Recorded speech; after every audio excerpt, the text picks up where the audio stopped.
ready to do life and business on your terms and truly live your big ticket life.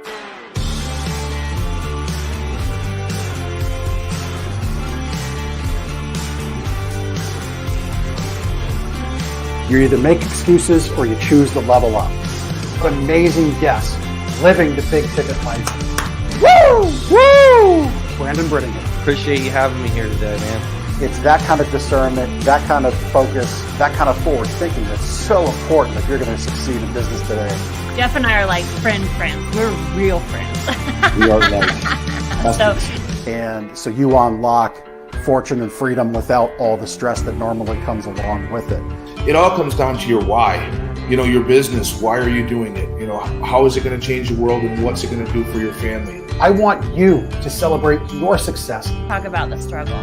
But I promise you, the story is in your struggle. They'll never be able to say that about me because people only see me working hard in anything that I'm doing whenever they see me. Focus on your success and the success of those around you. But being that constant in your community, good or bad, whether things are great in the community, bad in the community, who's steady? Unapologetically do business and life on your terms and truly live your big ticket life. Amazing guests living the big ticket life. And we discuss how they do it and the big ticket methods they use.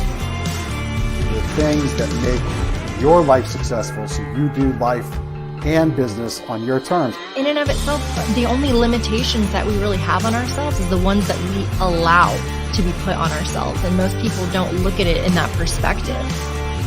There's nothing wrong with being humble, but there's also nothing wrong with stepping into your superpower and letting people know who you are.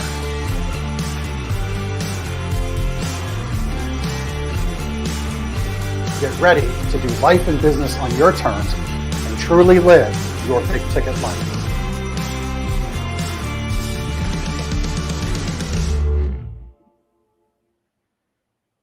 All right, it's great to be back with Chaz Wolfe. And I say it that way because I was just on Chaz's podcast the other day, which you'll be seeing that down the road.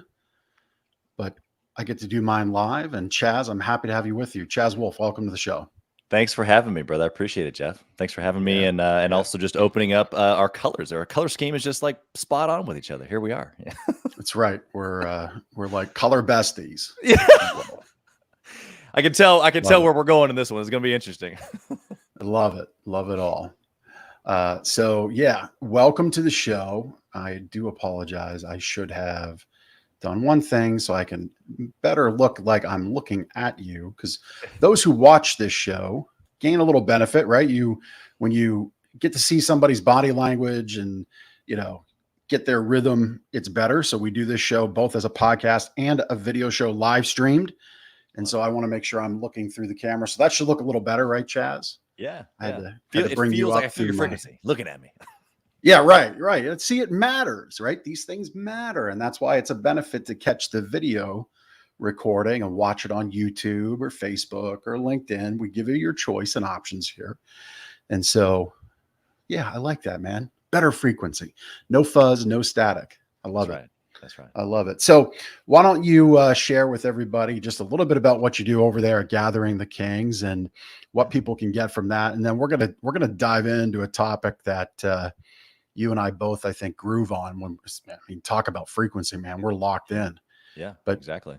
Tell us what Gathering the Kings is all about.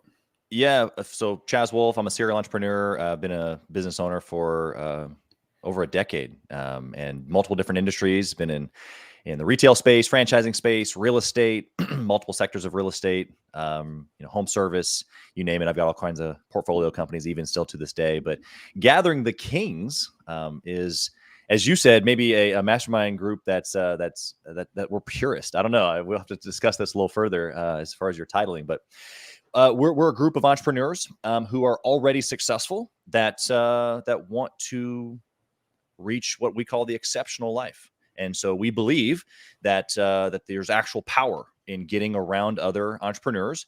And sometimes that looks different. Sometimes it looks like revenue. Sometimes it looks like, team size, experience wise, but we get together intentionally to agitate the mind. I'm sure we'll get into that as you kind of already hinted a little bit, but There's a lot of group coaching programs out there, and God bless them. I've spent a lot of money on plenty of them myself, got a lot of value. But as far as what a real mastermind is, that's what Gathering the Kings is up to.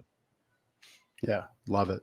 Love it. So we're going to jump in on that topic. You know, the word mastermind is tossed around quite a bit. There's a lot of language, I think, in today's culture, society, business life that has taken on new meanings. I look in my retail business. I know it's interesting that you have retail experience. We'll jam on that a little bit later. Yeah. But the retail business I own is a mattress store, and the word hybrid has been just so bastardized. Yeah. It's like hybrid now means anything and everything, but it means nothing all at the same time. Right. It's turned into a buzzword, and unfortunately, it just creates more confusion. And I think when people move away from the intentionality of language, we create, you talk about frequency, right? You just now you just get nothing but static and noise. That's right. And so why don't we talk about your understanding of the concept of a true mastermind? Mastermind as defined in core foundational literature, core foundational application going back 100+ years. Yeah, I'm glad you said that, because it does go back over 100 years. And that simple definition is simply two or more people working together in harmony with the singular definite focus. And so for us, for Gathering the Kings, that singular definite focus is to create and live the exceptional life. And underneath that, because that's like, that feels a little bit like woo. It's like, well, what is that? I want the exceptional life. You want the exceptional life. But really, what is that? And we've just defined that as winning in all areas. We call them dimensions of kingship. But it's obviously your business and finance, your marriage and your family, your faith, your lifestyle, which would include joy. And of course, there's health in there, your fitness and your emotional health. So when you're winning in those areas, you can absolutely create and live the exceptional life. The problem is that most people don't believe that they can actually win in all of those areas simultaneously. And so you kind of go a layer deeper, and you gotta master self, which again kind of is old literature, old foundational success principles. But once you master self, then a lot of other things start the dominoes start falling, if you will. There's still a formula to those things, but it all starts with self. And so here we are talking about Napoleon Hill and masterminding, and what you're referencing to as far as old understanding of mastermind. It's what we're doing technically right now. By my perspective and your perspective coming together, we have our own thoughts and we live between our ears, and that's fine. And that's where most entrepreneurs live. They're lonely. They're isolated by themselves. And that's okay for a while. I dominated by myself for a while. And a lot of entrepreneurs do. And they kind of just forge through the loneliness and the heaviness. We call it the weight of the crown, where I'm serving the people in my family, the people in my business, whatever it is. But when you activate the power of what we're referring to as the mastermind, it's when I get together with Jeff, or when I get together with other entrepreneurs in a group setting, where now my thoughts are agitated, where I now think differently, and I would not have thought in this new way without the perspective of the ones in the room. And so I've just gotten really good at gathering those types of people together who are humble, who want, something that is beyond themselves, and they recognize that they can have it, but they're going to need the power of the group to be able to get it. Yeah. Saeed and Jake have been checking in. Thank you for your praise. Appreciate you watching. Keep on watching, because we got a lot more for you. Thank you for tuning in. I'm going to take a little pause, a little left turn in the dialogue. Are you a Dan Kennedy fan by chance? Have you read any of his books? Oh yeah, Dan Kennedy fan. In fact, I worked directly with Frank Kern for a period of time, and Frank Kern is a long student of Dan Kennedy. Mm-hmm. Yep. Yeah, I am as well. And you've said exceptional life, dimensions of kingship. Something, what was the third one? Something with the crown. Oh, the weight of the crown. Yeah. Weight of the crown. So this is a little left turn. If you've been picking up on this, what Chaz has been throwing down, tribal language is really important when you're creating something for yourself, for your business. It's not meant to, how do I say this? I guess it's not meant to further tribalism in a negative way. Sure. It's to create how we all speak to one another. Yeah. It's how to we create hold belonging. each other. Yeah. Yeah. how we hold each other accountable on goals, how Yeah. we can speak to one another. It's really powerful when it's done right. Yeah. And I know Chaz is doing this right in his world with Gathering the Kings, but just as a little aside, and this can apply in any business. I've got a friend, Mitch Smedley. He's actually out your way, Smedley Plumbing. I had him on my show over a year ago. Yeah. Yeah. I know Mitch. Yeah. I mean, he, fix pipes, pet dogs, right? Yeah. Like he's a big dog fan. And, some people might say that's a slogan, but no, it's not, because it's part of what his people do in the house. They give dog treats, right? Right. There is a common understanding, a common language, a common phrasing around that. Yeah. And just in that example, you can have this tribal language, this tribalism, this culture development fit into any kind of business. Yeah, the belonging doesn't very just smart. matter for a mastermind setting, right? The belonging is Right. It could be your family unit. The Wolfe family we have our own language. We have a mission that we're on. My family, my kids that don't even recognize that their kids are going to be part of this thing one day. But it's for our team members. You and I have multiple businesses. That means there's possibly even different language across those people, and they want to belong to something. That's why they spend their time and effort inside of one of our businesses. Of course, yeah, they do it in exchange for money, but that's like 7th or 8th down the list. If they don't have something to be part of, it's the belonging that is one of the greatest pulls, in our human cognitive understanding. Yeah. It dawns on me as we're talking about this, and this again speaks to two people coming together for singular, definite focus. Chaz and I's promise to each other in this show, even though it was on set, is to have a great show. Yeah. And it dawns on me that if you can adopt this tribal language, this language of culture, this language of belonging, this sense of we're all here together, especially for your team members, for your employees, it's language that cuts through the noise and negativity of what they're hearing everywhere else out there, right? Yeah. What do you think? I mean, especially as entrepreneurs, it just dawns right? on me that way. Yeah. I mean, that's who's listening. That's who's in your audience is business owners. They're trying to live the big ticket life, right? So, okay, well, how do you do that? Well, first off, you can't quit. And so you need something to hold on to. And that's what belonging is. You have something to hold on to. And that's, again, whether that's a group that you're a part of, or that's something that you personally are creating for the thing that people are joining you in your business. But yeah, we have to have that. Otherwise it's just a whole lot easier, to quit. And I've always been a pretty persistent, I'm a working genius certified, practitioner or facilitator. And in there, tenacity is one of the working geniuses, which is one of my geniuses. I finish things. However, one of the secrets to me finishing is that I do everything with another person. I work out at 5:15 every morning, and someone shows up to my house to work with me in my home gym. I don't do anything without the accountability or the connection to another person, because that's the secret. Right. Yeah. Very much accountability is key. And, it's also, you said you don't do anything alone. Entrepreneurs do listen to this show. Business owners do listen to this show. Yeah. So often we become the logjam in the success of our company. Yeah. Most times. You can pretty much count on it. Yeah. 100%. And so, you have to stretch your mind, stretch your abilities, maybe stretch your payroll a little bit to, at least at first, to bring in other people to take the mission further, faster. Right. Yeah. Do you have an example like that you could share, where you kind of stretched the limits, or stretched what you thought you could do in a moment by bringing others in?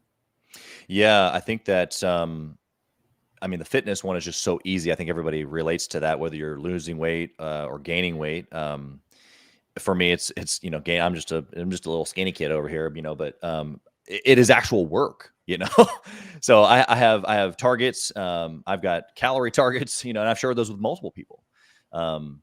You can take it all the way down to hiring the right individual. Gathering the Kings launched 18 months ago, and I'm a sales guy, so like I've created relationships, I add value, and I know how to do it with a high enough EQ to where nobody a part of my group now, it feels like they were sold. They want to be there. In fact, I've told other people that they can't be part of it because they weren't the right frequency. They weren't the right play, And so I know that what we've created has been really, really special. But on the backside of that, the operational piece of that is that I've, because I've kept it tight knit for this period of time, we're about to do a little bit bigger of a launch, but, I've kept it tight knit, sub 100 members. And it's like, you have this ability now, or I didn't have the ability to really build a team, I guess is what I'm trying to say. So even just recently, in the last 8 months or so, we brought on a COO, and that was a big deal because we're preparing for something that's much, much greater.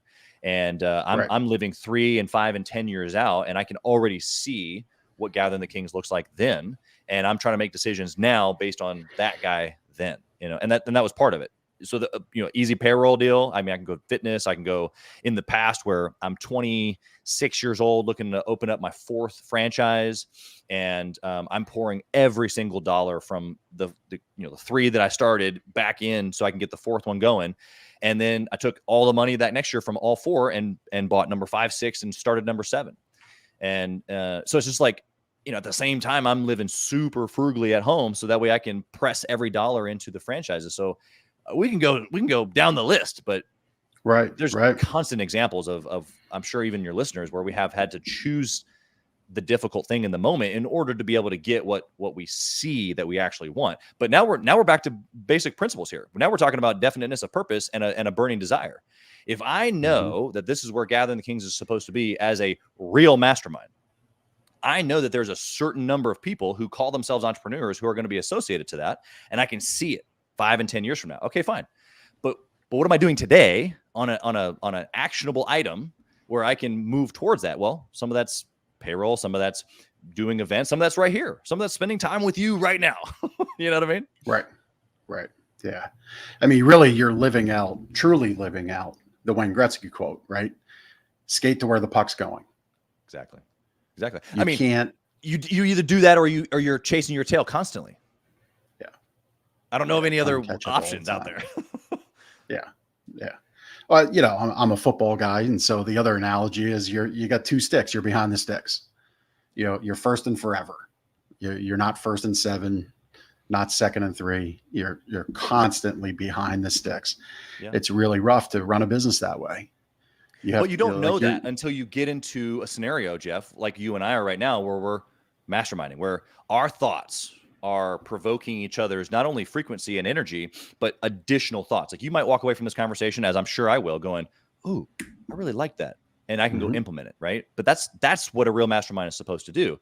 And so many people that are listening right now, as well as just entrepreneurs. I mean, there's tens of millions of entrepreneurs, and they're all out there right here between their ears, and trying to do it on their own. And I know that because that was what I was doing for so long. Now, I felt like I was pretty darn good at it. And it took me maybe a longer runway for me to feel the weight of doing it myself. But eventually, sorry, dude, you're not Superman. I thought I was, but eventually you come to the place where you're like, I'm tired. And man, I wish I could share some things with some people because I can't share it all with my wife because I don't want her to be stressed. That's my role, is to carry that weight. And I don't want to share it with my team because I don't want them to leave. I can't, there's nobody else. There's no other, like, my church buddies don't get it. They don't have a business. Even the guys that I know that run a business, like, they're stuck between their head. Like, they can't help me. So it's like, where do I go? Right. So what was the awakening moment for you where you got out of your own head and decided, you know what? I gotta seek some assistance here. Yeah, I think that it's honestly, I'll give you one moment here in a second, but the actual answer is that it's been a slowly breaking down of my ego is really what it is. Okay. Yep. I've always thought that humility was like a really key piece, and I think it is. I'm not disagreeing with myself there, but I think that it's tough as entrepreneurs, especially ones that can look back. I can look back at my business career. I can look back at my sales career before that, and there was just a lot of success, like a lot of proven track record, a lot of trophies, a lot of money. And so it's difficult in that moment because you think that you're doing the things that are necessary. And it's not until your perspective changes which is what happens in a real mastermind when your perspective changes and you realize that like it's been good, but like there's just so much more potential, and that you're operating at only 10 or 20%. And when you realize that, especially if you've been a high performer, and you like just have this like deep seated like, oh geez, I haven't even scratched the surface yet. Watch out, right? Because that's when it happens. So one of those moments for me was I remember buying a ticket to a Grant Cardone conference. And I spent $2,500 on a nosebleed seat. It was the most money I'd ever spent in that type of investment.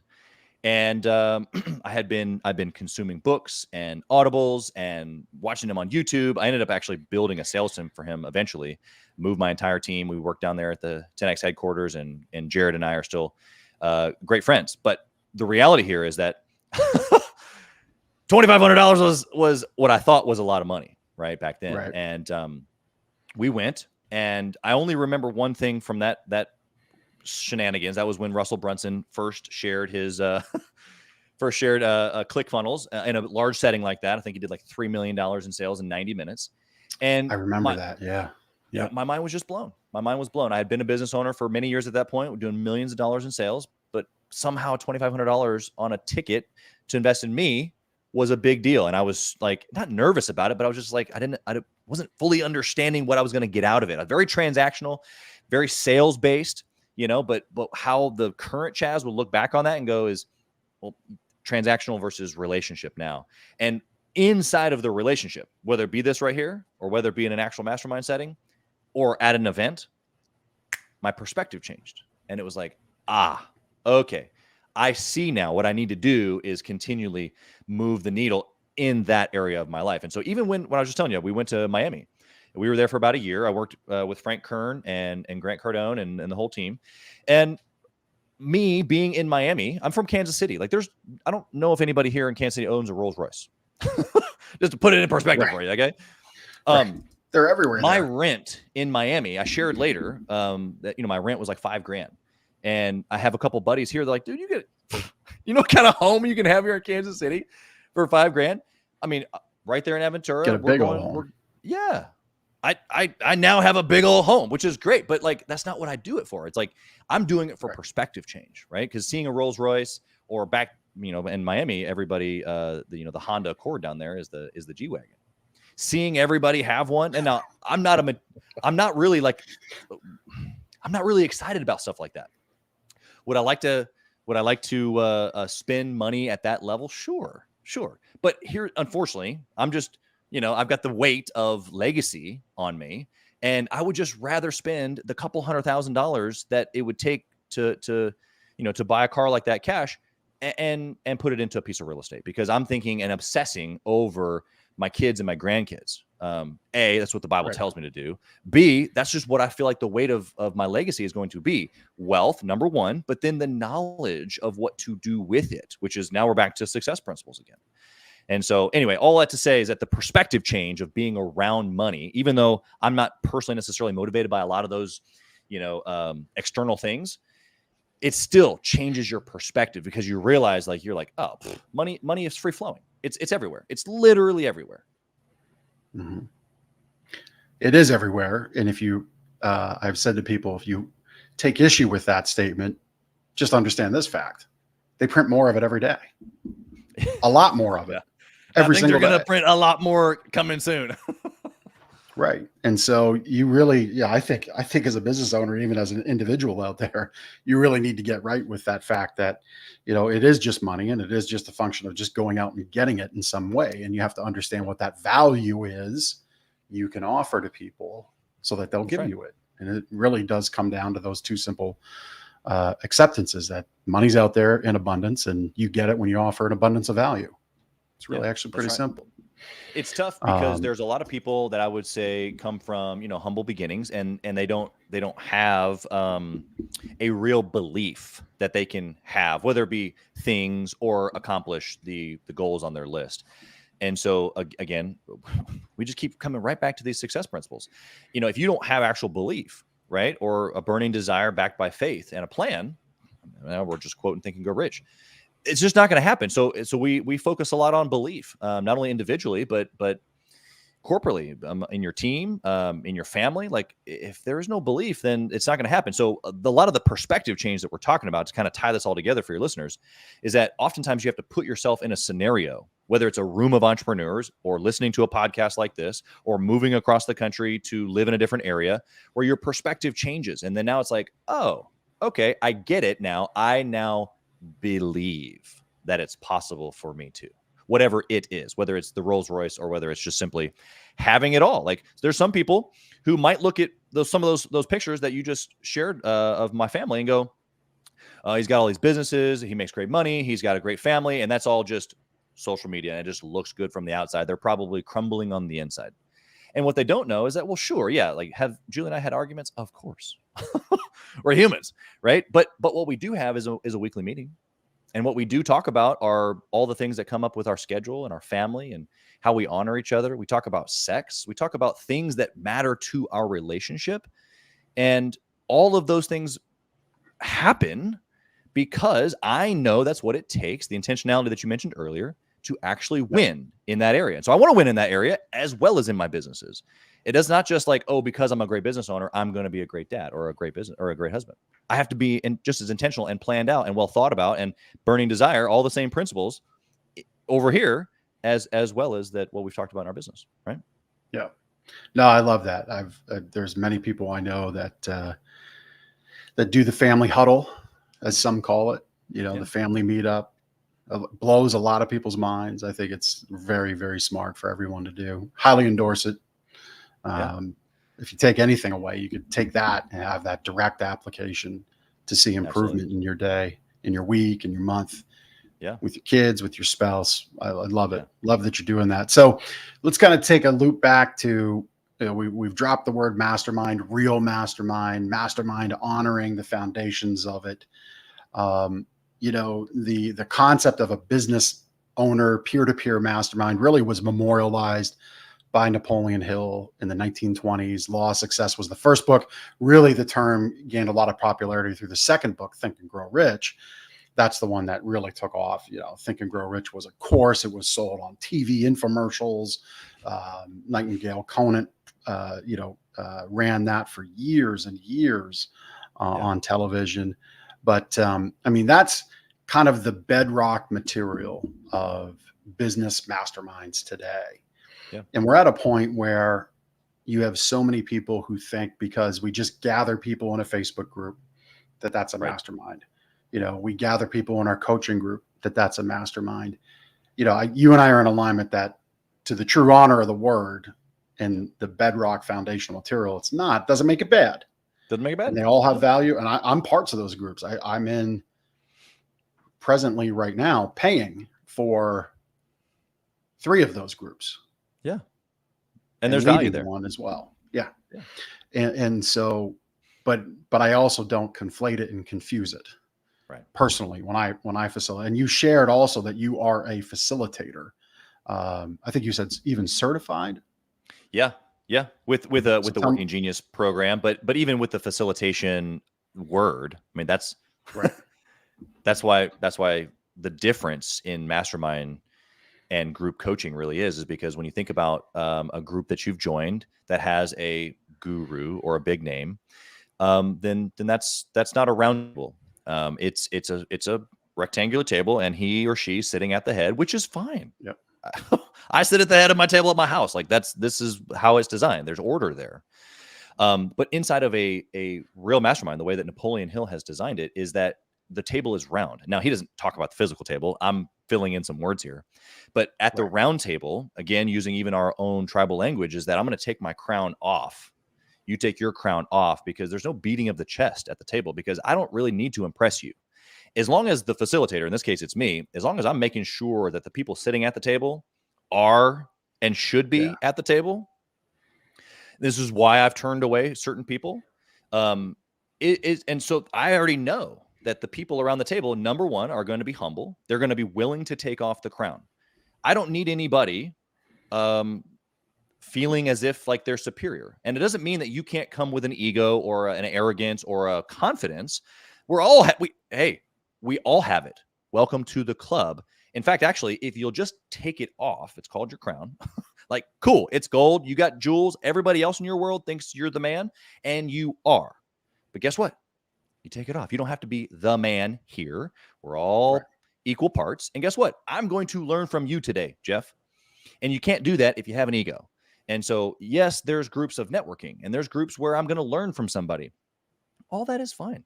But really, when you sit down with the intention of, okay, where's the value coming from today? Or better yet, really the mature king says, how can I give value today? Knowing that in any scenario that I'm in, I'm going to get back more than I can give as long as I'm focused on the give. Yeah. Yep. No, and that's so much there that you said is so true and on point. The facility, so again, if you've not experienced an in-person mastermind at a round table, I've often been like in a U-shaped, little 24-inch conference room table where you can take notes, kind of spread out with materials, but you're all looking at each other, right? You're not breaking your neck, turning up to look at the leader, facilitator. That is the environment of success for these things. That is, again, honoring the true term, the true definition, brings out that agreement that you're all there for that singular focus. So I love those environments. If you've not been in one of those, you really ought to get into one. And this facilitator, I'll share an example. When I was in Dan Kennedy's mastermind group, that was 30 grand a year investment. Okay. Now, the interesting thing is when he was facilitating it for, I forget who owned the Glazer Kennedy No BS world that now Russell Brunson owns, ever since Bill and Dan, ever since Dan sold it in the early 2010s, it's changed hands a number of times. But at this moment in time, which was around 15, 16, he didn't own it. It wasn't his checkbook. He was contracted to run this high-level group. And I share this story because this is the power of facilitation. It is the power of who's leading and guiding the group, like a great tour guide. Yeah, that's right. He kicked somebody out 2 hours into day one. I'm sorry, by lunch of day one. 2 hours in, they got their first warning. They're on their laptops, on their phones, which for Kennedy is like basically breaking the first commandment of many. And you're either here or you're here, man. It's one or the other. Right. Well, this is a guy that doesn't carry a cell phone and legitimately does not carry a cell phone, never did. And just loathes the inattentiveness and, essentially by lunchtime kicks him out of the group and refunds 30 grand to somebody else's money. He still got his fee because his apology to us and backstory was, it was the failure of the company in allowing them in the room, not mine. I was standing at the guard, protecting you. That's right. And that's what a great facilitator does. Because no matter your investment, whether it's $3,000, $30,000, 300 grand, 3 million, it doesn't matter. It's relative to the gathering of the people, to use your language, the kings at the table. That's right. It's a relevant investment to everyone there, and it deserves equal protection like it's $1 or $1 million. And that's the power of a facilitator. Any stories that you can share for people who've sat at your table where this was their first experience? They maybe had a conception, an idea. Yeah. What were some I don't want you to reveal anything that somebody would feel bad about. I got all kinds of stories. Yeah. Give us a couple examples where people's eyes were opened up. Yeah, I think first off, there is, like you're saying, there's maybe two groups of people. There's the person that has no idea what we're talking about when we say mastermind. They're listening right now, even. They're going, I hear you talking about this is a real one versus a not real one, but I didn't even know this term existed before today. Okay, fine. So that's one group. And their expectations, like you're saying, are they don't really know what to expect. They've encountered me, or they've encountered one of our members, or maybe on my podcast, and they've just gone, dude, I don't know what it is with that guy or that thing that they've got going on, but I need to be in that room. And so they're just there, very open-minded, I guess. Then you've got the other person that's been in mastermind rooms. And sometimes that's a good experience, sometimes that's a bad experience. And so sometimes they're looking at, everything, assessing, wondering where the value is. Sometimes they recognize the value of rooms, and then they're just there, and they're fantastic to work with because they know all they need is one piece all year long. It can be a $30,000 investment, like you're saying, and all I need is one perspective change, one decision, one connection, one little piece of adjustment. And you should have a big enough business to where one decision more than pays for a $30,000 fee.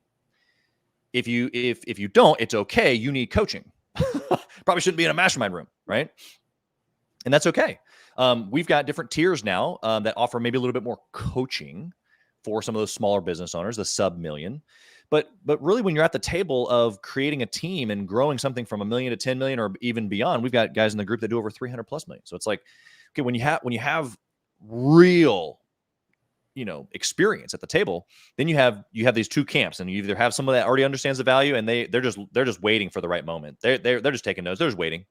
Then you have the other person that's like, I don't really understand what this is. And so I'll give you an example of just the power of the group, because the person that fits in this side over here, he has multiple companies, and he was in one of our hot seats about a year ago. And he shared some information about a family business, been open for about 40 years outside of his other 3 companies, basically. And it's the smallest company, the smallest margins, the most difficult customers. And he was sharing in the hot seat how he was just really weighed down by it all, and really was just looking for some feedback. And long story short, the collective around the table was, bro, why do you even have this business anymore? Which is really hard to think about in the moment, because this is your family business that you bought from your parents, right. That started was 40 years ago. And so he actually ended up closing that down. And he just reported back just a couple of weeks ago, because it had been 1 year since that discussion, since that agitation of thought, right? What happens in a real mastermind. And he said, not only did he make 5% more, because that company had 2 kind of divisions, but he made 5% more in that company, although he gave all that revenue away. He shut the whole thing down. In his other company that he's now been focused on, he's had over 30% growth. And this is somebody who has never been part of a mastermind, just completely open-minded to, like, I don't know what y'all are up to, but I got to be here, right? Right. So someone over here who's been part of a room, who's gotten value before, knows that there's, like, that's all they need. That one right. one and meeting. Just to pause you here before we shift to the other side of the room, the veterans who jump into masterminds. So that newbie had that moment where, and I love that phrase, agitation of thought, right? So they had that moment. They stopped tormenting themselves. And I imagine that was hard, right? A legacy business, but look, big deal. Sometimes you need people to kind of kick you in the butt and say, look, this fax machine business that your family started 70 years ago, right? Unfortunately, things have moved on. While it would be terrible to take down the father and son nameplate out front, and you're now the grandson, the reality is nobody wants this anymore, or it's just not making money anymore, and it's ruining your life. So shuts that down, grows his other business 30%. So what was that delta where we grown 30% on $1 million, 30% on 10 million? Like, what was that number? So the company that grew is between 3 and 4 million, I believe. If I'm remembering correctly. So it grew $1 million, let's just say, for round numbers. Right. And and I know you have an investment in Gathering the Kings, but I'm guessing the ROI when you grow $1 million plus. Let's cut it in half for the skeptics out there. 500 grand. I'm guessing the ROI is pretty much what we would call off the charts. Yeah. On one idea. When you can dial into this, it gives you so much poise. In fact, I'll draw our attention to a video I saw. We all know Alex Hormozy, and he said in a video that when he started working with his YouTube team, he said, "Hey, look, I know most entrepreneurs are going to press you for results in 90 days. And if you don't get them, I'm going to cut you." He's like, "I'm looking at creating a 10-year plan. I'm competing with guys that have been on YouTube for 10 years. And so I'm looking to win in 10 years. And he said, my YouTube guy was like, "I'm sorry, what?" Like, he couldn't compute the poise that Alex had. And he's like, "Now look, don't get me wrong. We need views. We need to see our stuff progressing, but I'm on a 10-year decision horizon." And so when you can settle down in your mind as an entrepreneur, that it's not as transactional, like I referred to how I was before as well, that it's not all just tick for tack. And it is tick for tack because there's always a cause and effect reaction. That's just a law of nature. But sometimes the effect to your cause doesn't happen for a while, right? And it doesn't happen for a couple days, a couple months, a couple years, a couple decades. And so when you can just settle down and know that it just takes one connection, one decision, like the guy I just explained, one perspective switch, one adjustment in your family that changes everything for generations. You can't, I mean, you can put a price tag on it if you want to, but you would talk about ROI. It's just silly. Why would I not? Yeah. Masterminds have been the key to my success. So to get back to the veterans on the other side of the table. Yeah. So they're bringing a lot of fire to the conversation. Some examples there that you can share. Yeah, I'll give you an example of a gentleman who's been a part of multiple high-level masterminds, or what he would agree with or have been, for the most part, big group coaching programs. And again, major value, he actually helps facilitate some of those things. Like he didn't like leave other groups to be part of ours. But what he saw in Gathering the Kings was, oh, okay, I see how you're doing the mastermind, how it should be done. And for that person, it's so interesting for me because, and I can give several examples of something like this, but when you have someone come to the table and I've known that they've spent money and been around other players, especially big players, it's almost like a little bit like, oh, I know I bring value, but it's a little bit like, until I can get it out of him. You're always worried. I'm always trying to bring value. I'm obsessed with bringing the value. So I'm always concerned about it. And so even just recently had another conversation with him and he's just like, dude, the perspective changes that I've had just even in the last 6 months, because I think he's only been a member for about 6 months, have been monumental. They'll change my whole entire family. And some of it has been around thinking. Some of it has been around visualization. Some of it has been around his family. Some of the ways that he's going to do things different in his business forever and ever. Now that he knows, it's like, once you know, you can't unsee it unless you just, you can turn a blind eye, I guess, which is still a choice, but he's just choosing not to. So it's just super encouraging, even for me, for someone like that, who's been a part of rooms, who helps facilitate other high quality group sessions.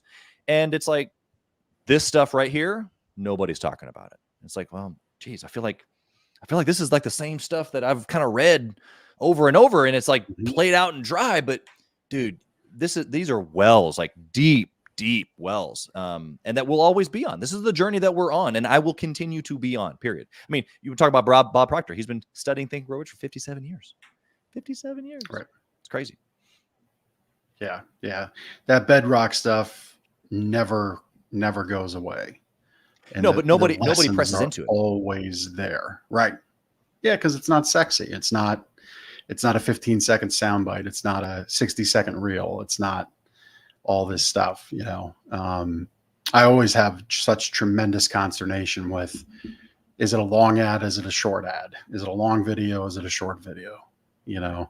And, I'll admit it here and now. I've kind of waved the flag on it, because sometimes it's nice to get paid. You can be right, or you can create content that your user base will dig into. That's the reason I make notes and I carve out reels from all my shows, and then we share them out. And I've got a team building the distribution of it in one show, soon to be coming over to this show, in a more defined and robust way of getting it out. But yeah, the digging into the bedrock material is always important. There's a lot of lessons there, just a lot of lessons there. Yeah. I made a post, I don't know, maybe a year ago or so. And in chapter 2 in Think and Grow Rich, he breaks down, there's 6 steps to create, your morning visualization. And I've since, taken that to a whole nother level with coaches and things that I've, spent investment, time, money, effort on. And I have it in a whole different, detailed, methodology now. But where it started for me was right there in chapter 2. And it's like, I asked on Facebook, how many people have actually just done word for word? I'm looking for my book. How many people have actually just done it and then kept to it every day, reading it just like it says? And most people have read the book. Most people think it's a good book. And I'm not here to like only promote Think and Grow Rich. I've read hundreds of books. I'm a huge EQ guy. I'm a huge optimism guy. I'm a huge frequency guy. I'm a huge, like, there's just so many more pieces that go into success other than just Think and Grow Rich. However, I mean, bro, if there's ever a manual, and I'm just flabbergasted, like you're saying, that there's just so many people who, I mean, it's a $14 book on Amazon. You know, that would be a great step one. But one of the principles in there is, guess what? Getting around other high performers so that agitation of thought happens truly. That way you can think differently, and then therefore see, which is the ability to have a vision or a desire, to obsess over it, to put emotion towards it, to put detail towards it, to start taking freaking action on it so you can have it. That's just the way it works. Love it. Love it. And I think that, on that note, great time to wrap up our time together. We've got Chaz's #1 book recommendation on the screen. So here's the challenge I'll leave. Get the book, Think and Grow Rich. You can order it on Amazon. It'll be at your house tomorrow. It's $14, right? And then, you know, dig into that. Start, just skim it. You'll be inspired. If you decide to take action, certainly reach out to Chaz and see if Gathering the Kings is for you, because as we titled this show, surrounding yourself with others for success is important. I love what Chaz is doing. That's why he's on the show. If I didn't love it, he wouldn't be on the show. But check him out, chazwolfe.com/gathering-the-kings. We've got it on the site. We've got it in the show notes. Chaz, what is the best way for people to connect with you? Yeah, actually, they can just go to gatheringthekings.com, take them to the same place, but gatheringthekings.com, or on any social. Facebook is probably where I'm most active. But we're on Instagram, we're on LinkedIn, we're on TikTok, all the places we're trying to be available. Our podcast is also called Gathering the Kings. And we've got over 400 episodes recorded there. Not all have been launched, but we are excited about helping entrepreneurs everywhere live and create the exceptional life. Love it, man. Love all that you're doing. Can't wait to see what that next level is for you coming out. You've obviously got a great basis of success now. No reason for anybody not to check out what you're doing over there at Gathering the Kings. Thank you so much for taking the time today, pouring to my listeners and give that value you talk about. I think you certainly delivered. Thank you, my friend. Appreciate you. Jeff, you're a king, man. Thanks for having me. I appreciate you. Yeah, thank you. All right. We'll see everybody next week on The Big Ticket Life. Go out there and do life and business on your terms. Take care. Thank you so much for taking the time to listen to this episode of The Big Ticket Life. You've heard from another amazing guest living their own big ticket life, and now it's time to live yours. First, I'd love for you to take me up on my free gift to you. Claim your gift at gift.thebigticketlife.live. That's gift.thebigticketlife.live. See, all your life you've been told what is and what isn't possible by the loudest voices from the cheapest seats. It's time to finally do life and business on your terms. Sure, you've heard similar things, but without clarity on what can be done, it's easy to have your customers, employees, maybe even partners, and your spouse keep you from truly living a big ticket life. My big ticket methods shift you into that investor seat in your business, away from commodity and away from competition, into a market of one, so you can finally live your own big ticket life. So my gift to you is for you to book your discovery call today, where we'll uncover first the Chivo behaviors, those chief everything officer behaviors that hold you back, and why moving into the investor seat in your own business is critical. 2, we'll uncover the premium position that's up for grabs right now in your market that you're missing out on. And 3, which big ticket methodologies are just waiting to be dropped into your business to explode your sales and profits. So again, thanks for listening to this episode. I'd love for you to take action right now. Accept this gift. Book your call.